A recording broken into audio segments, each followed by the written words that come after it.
આજે આપણે એક એવી શક્તિશાળી મહિલાની વાત કરવાના છીએ જેમણે ખરેખર ભારતના ઇતિહાસને એક નવી દિશા આપી.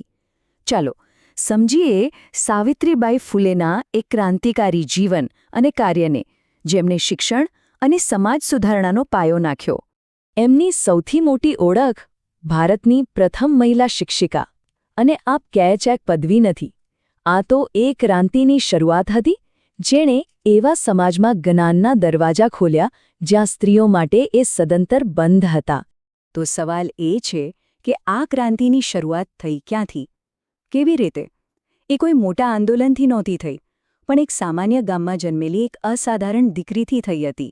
ચાલો એમની સફરની એકદમ શરૂઆતથી જ સમજીએ.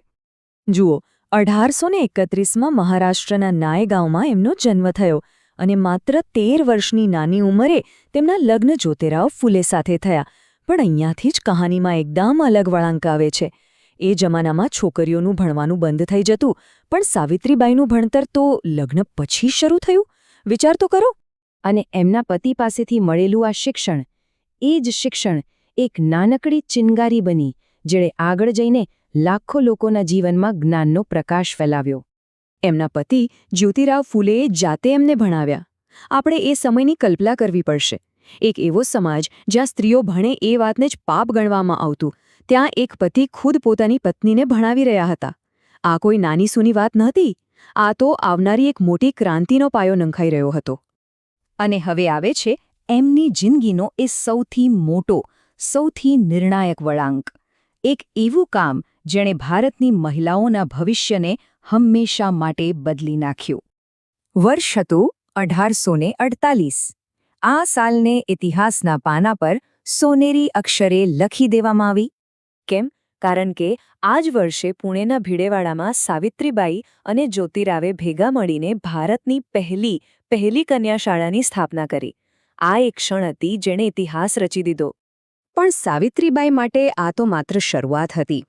એમને ખબર હતી કે ખાલી છોકરીઓને સ્કૂલે મોકલવાથી કામ નહીં ચાલે. સમાજમાં જે ઊંડા મૂળ નાખીને બેઠેલી બદીઓ છે એની સામે પણ લડવું પડશે. અને એમની લડાઈ કોઈ એક દિશામાં નહોતી. જુઓ, એક તરફ એ વિધવાઓના ફરીથી લગ્ન કરાવવા માટે લડ્યા, તો બીજી તરફ અસ્પૃશ્યતા જેવી પ્રથાને જડમૂળથી ઉખાડી ફેંકવા માટે મેદાને પડ્યા. એમણે દલિત અને પછાત વર્ગની સ્ત્રીઓ માટે શિક્ષણના દરવાજા ખોલ્યા. એટલું જ નહીં, બાળહત્યા રોકવા અને સ્ત્રીઓને એમના હક અપાવવા માટે પણ એમણે મજબૂત અવાજ ઉઠાવ્યો. ખરેખર એ દરેક મોરચે લડી રહ્યા હતા. એક ક્રાંતિકારી સમાજ સુધારક તો હતા જ, પણ તેઓ એક ખૂબ જ સશક્ત કવયત્રી પણ હતા. હા, મરાઠી ભાષાના આદિકાવ્યત્રી તરીકે પણ એમને ઓળખવામાં આવે છે. એમણે કાવ્ય ફૂલે જેવા કાવ્યસંગ્રહો લખીને પોતાની કલમથી પણ સમાજને જગાડવાનું કામ કર્યું. જેમનું જીવન આટલું ક્રાંતિકારી રહ્યું, એમનું મૃત્યુ પણ કંઈક શીખવીને ગયું. એમનો વારસો આજે પણ આપણી વચ્ચે જીવંત છે. ચાલો એમના જીવનના અંતિમ પડાવ અને એમના અમર વારસા પર એક નજર કરીએ. વાત છે 1897ની. પુણેમાં પ્લેગનો ભયંકર રોગચાળો ફેલાયો હતો. લોકો પોતાના ઘરના સભ્યોને પણ અડકતા ડરતા હતા. એવા સમયે સાવિત્રીબાઈ પોતાના જીવની પરવાહ કર્યા વગર દર્દીઓની સેવા કરવા લાગ્યા. અને આ જ સેવા કરતાં કરતાં એમને પણ ચેપ લાગ્યો અને 10 માર્ચે એમનું અવસાન થયું. છેલ્લા શ્વાસ સુધી એમને સમાજસેવા જ કરી. તો સાવિત્રીબાઈ ફૂલે આજે આપણા માટે શું છે? એમનો વારસો મુખ્યત્વે 3 બાબતોમાં જોઈ શકાય. પહેલું, પ્રેરણા. એ ભારતીય નારીશક્તિ અને સશક્તિકરણનું સૌથી મોટું પ્રતીક છે. બીજું, સમાનતા. એમના જ કામને લીધે આજે મહિલા શિક્ષણ અને અધિકારોનો મજબૂત પાયો નંખાયો છે. અને ત્રીજું, એમના વારસાને આપણે આજે આ પણ જીવંત રાખ્યો છે.